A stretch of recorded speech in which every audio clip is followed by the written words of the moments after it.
Hello, my name is Nick Park from Evangelical Alliance Ireland, and this is our weekly message. It's Friday, but Sunday's coming. God is moving around this world, and God takes certain passages of scripture that speak forever, eternally to people's hearts. One passage of scripture that has spoken to so many of us is, of course, Luke chapter 15, where we have the parable of the lost coin, and we also have the parable of the lost son, or what we call the prodigal son. And all of us want to find our way back home. We all know that we really belong somewhere. Why? Because we were made to share fellowship with God. And until we find that fellowship with God, we're always going to be restless. And so the Jesus parable of the prodigal son really does sum that up.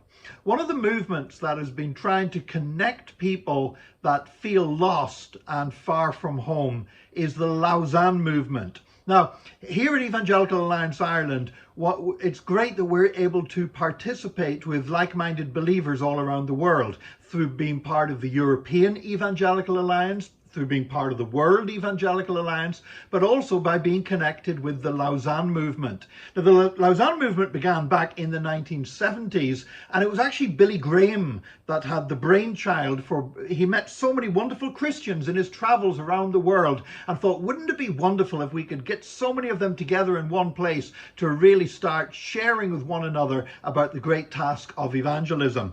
And so they had the first conference in July 1974. And yes, it was in Lausanne, which is how it became known as the Lausanne movement.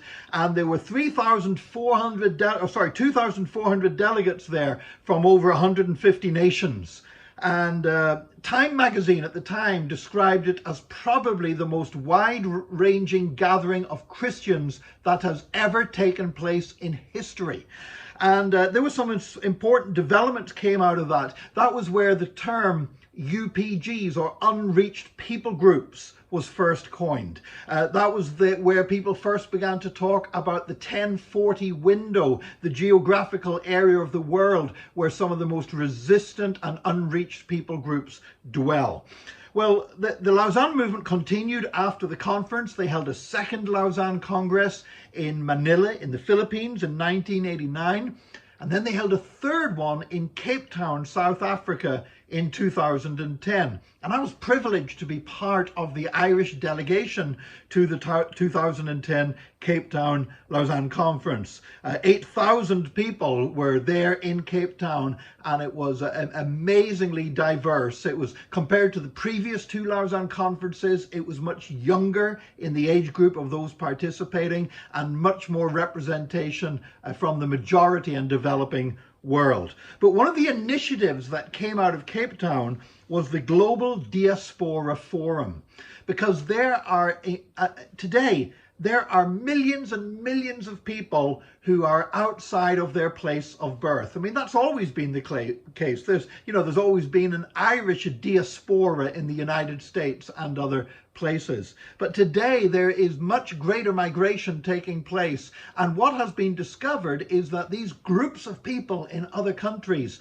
are tremendously receptive to the gospel. Why? Because they're far from home and they want to feel at home. And they find that one of the greatest ways to do that is to meet with people from their own nation. And that's why, even here in Ireland, that's why we have Romanian churches, we have African churches, we have Brazilian churches, we have Russian-speaking churches, we have Indian churches, we have Chinese churches, Filipino churches.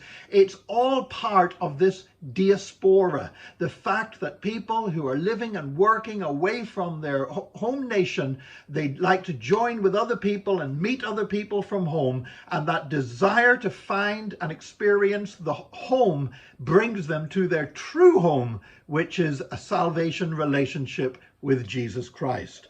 So the Cape Town Congress of 2010 basically launched the Global Diaspora Forum, and there was a summit in Manila in the Philippines in March 2015, and I was privileged to be able to travel to the Philippines to be a part of that particular conference. Now today, with all that's happening with COVID, what we're finding is the power of the diaspora to lead people to Christ is becoming even greater.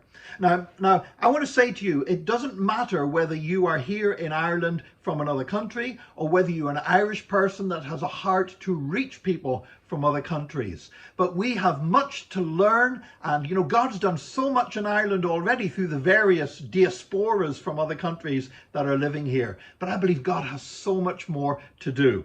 And so I want to update you about a very important online summit taking place, organized by the Global Diaspora Forum and the Lausanne Committee. And it is the Lausanne Global Diaspora Summit. It's taking place on Wednesday, the 25th of August. It's online, so it's being actually, you can access it through different time zones and everything else. But it's a tremendous resource that I believe many of us in Ireland could benefit from. I know I'm going to be logging on and being a part of it. Now, the registration for it, there is a fee. It is $15 US, which for a 3-hour online conference with people from all around the world is not excessive, I think. So I intend to be there. I hope some of you can make plans to be part of it as well and to join in online.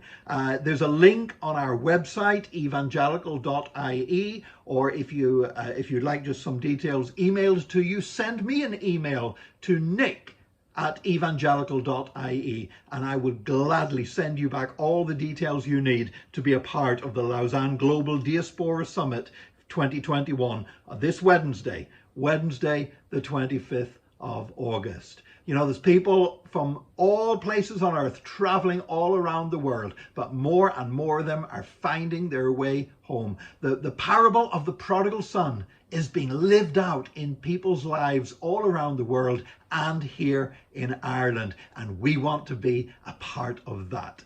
May God bless you. May God continue wherever you're from and wherever you live. May God continue to draw more people to the joy of his salvation. And I believe that this is going to happen on an ever increasing measure in our land. Why? Because it might be Friday, but Sunday's coming.